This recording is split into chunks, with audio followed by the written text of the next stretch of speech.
Alors, il m'a fallu 5 semaines, pratiquement presque 6, pour recevoir ça de Chine. Donc c'est un sachet de vis au pas métrique, diamètre 1,6 mm, c'est vraiment tout petit, dont on a besoin pour assembler les doigts de la main.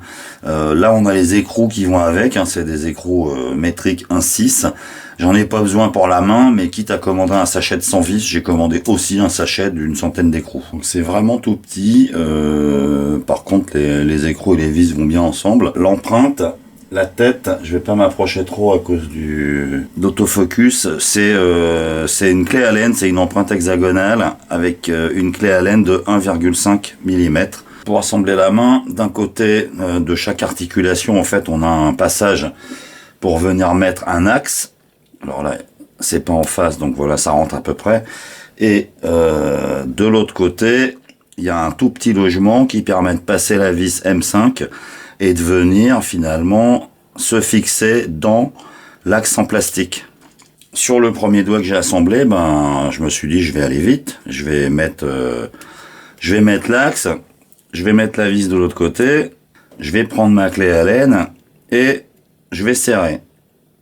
Mauvaise idée. Pourquoi? Parce que l'axe qui a été imprimé en 3D, là, le petit trou qui va recevoir la vis M1,6, cet axe il n'est pas taraudé, c'est-à-dire qu'à l'intérieur de l'impression 3D on n'a pas le filetage. Ça veut dire que quand on va présenter la vis, la faire mordre un peu et utiliser la vis, elle va servir de tarot et elle va venir fileter l'intérieur du trou. Pour tailler le filetage dans la pièce en plastique, ça nécessite un certain couple. Alors c'est pas insurmontable, hein, puisqu'à la main on y arrive très bien, sauf que c'est très difficile de sentir finalement où on en est. Est-ce qu'on est en train de fileter, est-ce qu'on est au fond, c'est pas si simple. Et quand j'ai fait ça sur la première phalange, comme je maîtrisais pas bien le couple de serrage, donc ça c'est le côté où rentre l'axe, hein, de l'autre côté, j'étais là, je serrais, j'étais en train de serrer, je serrais, et je savais pas si j'étais en train de forcer pour fileter l'intérieur de l'axe ou pour serrer la pièce. Et j'ai serré trop, et il est arrivé ce qui devait arriver, ça a pété net.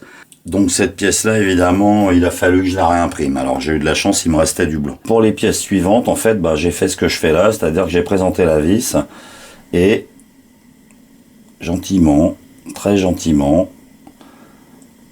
j'ai fait le filetage, alors tout doucement, pour pas casser, jusqu'à ce que la vis, donc en revenant en arrière, comme avec un tarot, jusqu'à ce que la vis rentre jusqu'au fond sans casser l'axe. Et une fois que cet ensemble vis-axe, on va dire que l'axe est taraudé, que la vis prend sa place naturellement, à ce moment-là, on peut l'utiliser et la mettre à sa place sur la phalange et l'articulation. Une fois qu'on a fait ça, on peut utiliser la clé pour serrer en bloquant l'axe de l'autre côté, gentiment, mais alors vraiment gentiment, jusqu'à ce que l'articulation puisse encore bouger, mais sans être totalement libre pour pouvoir la mettre finalement, l'arrêter dans la position qu'on souhaite. J'ai déjà fait les autres doigts sur les 3 phalanges, phalangines, phalangettes, enfin dans l'autre sens, plus l'articulation ici, celle-ci avec le bas du doigt. Il me reste celle-ci à faire. J'ai déjà préparé les axes et la vis qui vient comme ça, que je vais pouvoir monter sur le reste de la main et terminer l'assemblage. Là j'ai toutes les pièces qui sont à assembler.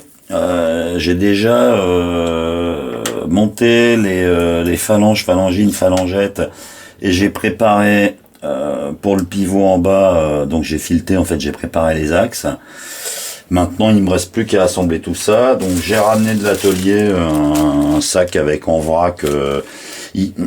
Pour la main il faut quelques vis à bois, je me rappelais plus les diamètres, donc là-dedans j'ai du diamètre 3, du 3,5, du 4, dans des longueurs qui vont de 15 à 20, en principe je devrais trouver mon bonheur. Et ce que je vais faire maintenant, ça va peut-être pas être terrible à la caméra, c'est je vais utiliser le mode d'emploi qui a été publié par Nob21 sur Thingiverse, où toute la séquence de montage est détaillée étape par étape. Je vais faire ça et je vous reprends à la fin, c'est pas la peine de vous infliger le montage complet. Juste un petit complément, même pour les pièces qui sont fixées avec des vis à bois, moi j'utilise des vis, alors dites techniques, mais donc qui sont défoncées ici, donc qui sont autoforeuses, qui ont les premiers fils écrantés, donc en principe c'est ça rentre bien dans du bois. Je vous suggère très franchement de faire la même chose que pour les vis métal, c'est-à-dire les visser une fois dans chaque axe. Ça se passe beaucoup mieux. Et ben voilà, j'ai fini de l'assembler, donc ça ressemble à ça quand c'est monté. Alors, évidemment, on voit les articulations, mais c'est plutôt pas mal. C'est assez flex, quoi. On peut lui donner tout un tas de positions. Ça bouge comme ça, comme ça.